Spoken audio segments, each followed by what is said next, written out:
अस्सलामुअलैकुम फ्रेंड्स, मैं हूं आपकी होस्ट इशार खान और आप देख रहे हैं इशी मैट्स। फ्रेंड्स, अभी अभी एक ब्रेकिंग न्यूज़ सामने आई है कि फिरदौस आशिक अवान को उनके ओहदे से हटा दिया गया है। तो इस वीडियो में हम इसी बारे में बात करेंगे कि किन वजूहात की बिना पर फिरदौस आशिक अवान को उनके ओहदे से हटाया गया है। याद रहे, फिरदौस आशिक अवान मुआवने खसूसी बराए इत्तलाआत के ओहदे पर फाइज थी, मगर उनको उनके इख्तियारात के नाजायज़ इस्तेमाल पर ओहदे से हटाया गया है। अब बात करते हैं कि क्यों हुकूमत की तरफ से मुल्क में ख़राब हालात के दौरान ये फैसला किया गया है। तो मैं आपको बताती चलूँ कि फिरदौस आशिक अवान ने सरकारी चैनल पीटीवी के बजट में बदनवानी से काम लिया है। डॉक्टर फिरदौस आशिक अवान को ओहदे से हटाने की अंदरूनी कहानी सबके सामने आ चुकी है।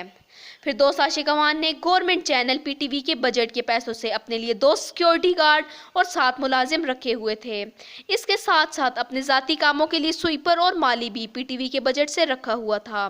फिरदौस आशिक अवान ने 3 सरकारी गाड़ियां भी अपने इस्तेमाल में रखी, जिनकी उनको इजाज़त ना थी। जब फिरदौस आशिक की ये तमाम report prime minister Imran Khan को दी गई तो उन्होंने उनको वफाकी काबीना से निकालने का फैसला कर लिया। वज़ीर आज़म की हदायत पर मुआवने खसूसी इत्तलाआत फिरदौस आशिक अवान को उनके ओहदे से बरतरफ कर दिया गया है।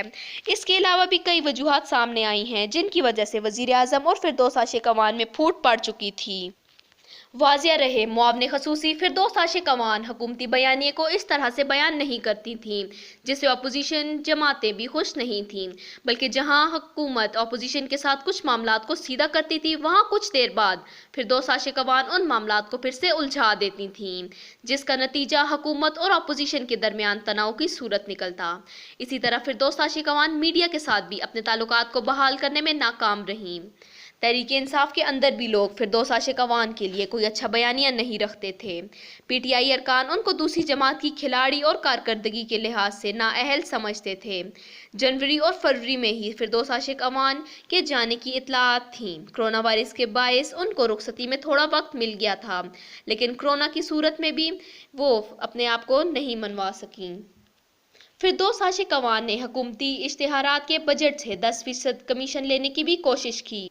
इन वजूहात की वजह से फिरदौस आशिक अवान को मुआवने खसूसी बराए इत्तलाआत के ओहदे से हटा दिया गया है, जबकि उनकी जगह सेनेटर शिबली फराज को वजीर इत्तलाआत और lieutenant general retire Asim Salim Bajwa को वजीर आज़म का मुआवने खसूसी इत्तलाआत मुकर्रर कर दिया गया है। दोनों की तैनाती का नोटिफिकेशन जारी कर दिया गया है। गाइस, उम्मीद है आपको वीडियो पसंद आई होगी। अगर वीडियो पसंद आई तो लाइक शेयर कमेंट ज़रूर कीजिएगा और साथ ही साथ मेरे चैनल को सब्सक्राइब कीजिएगा। टेक केयर, अल्लाह हाफिज़।